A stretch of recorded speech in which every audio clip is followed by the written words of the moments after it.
औरत का फैसला। नैतिक मूल्यों से ये कहानी भले ही आपको इंसाफ करती ना दिखे, लेकिन जिम्मेदारियों की नजर से देखेंगे तो शायद कुछ समझ में आए। ये क्या है बहू, सुबह से घर का काम करती रहती है, फिर ऑफिस जाती है और बच्चों में लगी रहती है। अरे ऑफिस क्यों नहीं छोड़ देती, या फिर घर के लिए कोई नौकरानी रख ले। कैसी बात कर रही है माँ, जानती तो है ना अभी इनके ऊपर कितना लोन है। थोड़ा ही सही मदद कर देती हूँ तो अच्छा लगता है, और अभी उनको मेरे पैसे की जरूरत भी तो है। सुधा चंदर को बचपन से प्यार करती थी। एक ही मोहल्ले में खेल कूद कर बड़े हुए दोनों। जहाँ सुधा संपन्न परिवार से थी तो वहीं चंदर का परिवार आर्थिक परेशानियों से जूझता ही रहा। लेकिन सुधा की जिद के आगे किसी की नहीं चली। सुधा, कल ऑफिस जल्दी जाना है और 2 दिन के लिए गुजरात ऑफिस के काम से भी जाना होगा। अरे कैसी बात कर रहा है बेटा, बहू को अगले महीने बच्चा होने वाला है, इस वक्त तो उसके साथ रहे।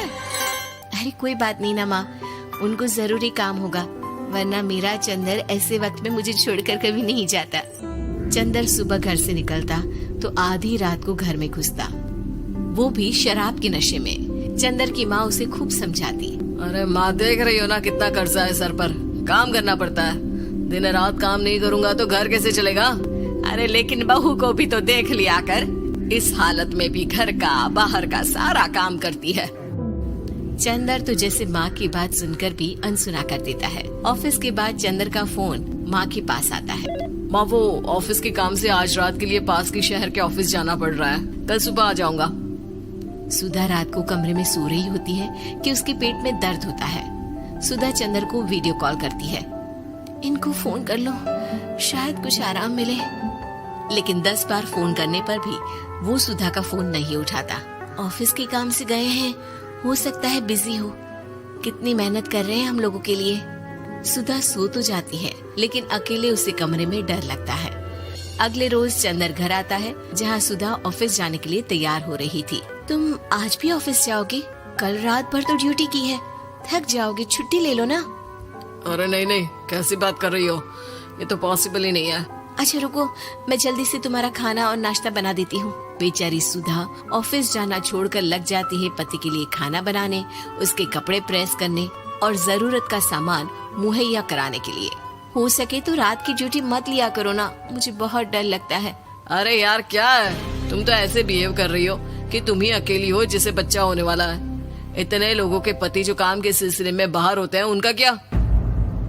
सुधा को चंदर के मुंह से ये बातें अजीब लगती है। अरे हुआ क्या है तुमको? पहले तो तुम मेरा कितना ख्याल रखते थे, मेरे पास रहते थे, मेरी दवा से लेकर खाने पीने तक का सारा ख्याल। और अब इस बार तो तुम एक दफा भी मेरे साथ डॉक्टर के पास नहीं आए, क्यों? अरे पागल हो गई हो क्या?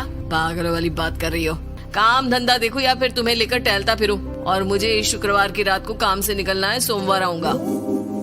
सुधा को समझ में नहीं आता कि क्यों अचानक से चंदर को फील्ड का काम मिल गया है।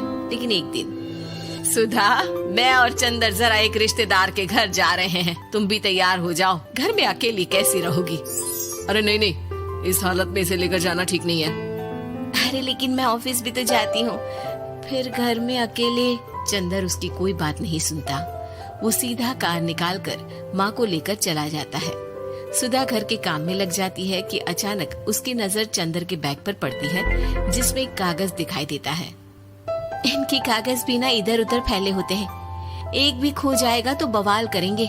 लेकिन जैसे ही सुधा वो कागज खोलकर देखती है तो वो सदमे में आ जाती है। दरअसल वो कागज नहीं, बल्कि चंदर और उसके ऑफिस में काम करने वाली लड़की चांदनी की गोवा की टिकट होती है। सुधा चंदर के बैग को खोलकर देखती है तो उसे होटल के बिल से लेकर महंगे गिफ्ट्स और दूसरे शहरों के टिकट मिलते हैं। सुधा को समझते देर नहीं लगती कि उसका पति किसी और लड़की के साथ है। चंदर के आने पर सुधा उससे बात करती है। अरे नहीं नहीं, ऐसा कुछ नहीं है, तुमको गलत फहमी हो गई है। लेकिन जब सुधा के सवाल तीखे हो जाते हैं तो चंदर को अपनी गलती माननी पड़ती है और वो सुधा से माफी मांग लेता है। सुधा फैसला कर लेती है कि वो चंदर को छोड़ देगी। बच्चे और सामान को लेकर वो घर से निकल ही रही होती है कि सास उसे रोकती है। कहाँ जाएगी बेटा, रुक जा। चंदर को सुधा का जाना खल नहीं रहा था।